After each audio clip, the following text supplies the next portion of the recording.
Shalom saudara-saudara yang dikasihi oleh Tuhan, senang sekali kalau pada saat ini kita boleh kembali belajar dari kebenaran firman Tuhan. Kebenaran firman Tuhan hari ini terambil dari Yakobus pasalnya yang keempat, ayat 13 sampai 17. Yakobus pasalnya yang keempat, ayat yang ke-13 sampai 17, firman Tuhan berkata demikian. Jadi sekarang, hai kamu yang berkata, hari ini atau besok kami berangkat ke kota Anu, dan di sana kami akan tinggal setahun dan berdagang, serta mendapat untung. Sedang kamu tidak tahu apa yang akan terjadi besok. Apakah arti hidupmu?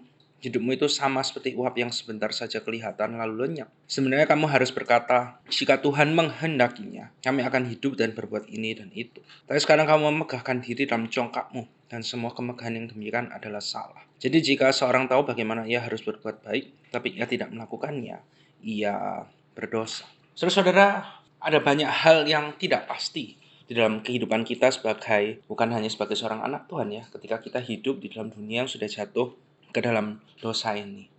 Tapi seringkali kita merasa bahwa apa yang kita rencanakan itu akan berjalan dengan baik. Kita susah untuk memikirkan bahwa apa yang sudah kita rencanakan, apa yang kita inginkan itu menjadi gagal. Dan ini adalah kondisi kehidupan dari khususnya para penerima dari surat Yakobus. Pada bagian yang kita baca di pasal 4 ayat 13 sampai 17, secara khusus Yakobus sedang menegur orang-orang kaya pada waktu itu. Karena mereka merencanakan bisnis mereka, merencanakan kehidupan mereka, dan mereka yakin bahwa semuanya itu akan berhasil, semuanya itu akan berjalan dengan baik.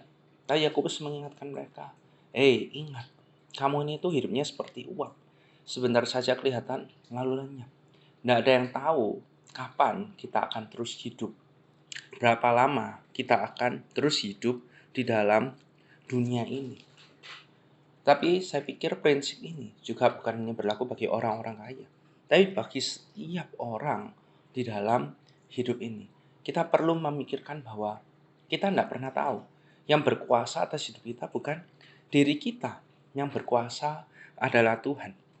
Maka dari itu, Yakobus berkata di ayat yang ke-15, sebenarnya kamu harus berkata, jika Tuhan menghendakinya, kamu akan hidup dan berbuat ini dan itu.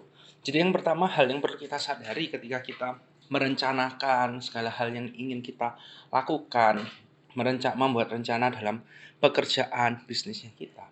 Kita perlu menyadari di atas kehendaknya kita, itu adalah ada kehendaknya Tuhan. Dan apa yang menjadi maunya kita, itu harus disesuaikan, harus disamakan dengan apa yang menjadi maunya Tuhan, kehendaknya Tuhan.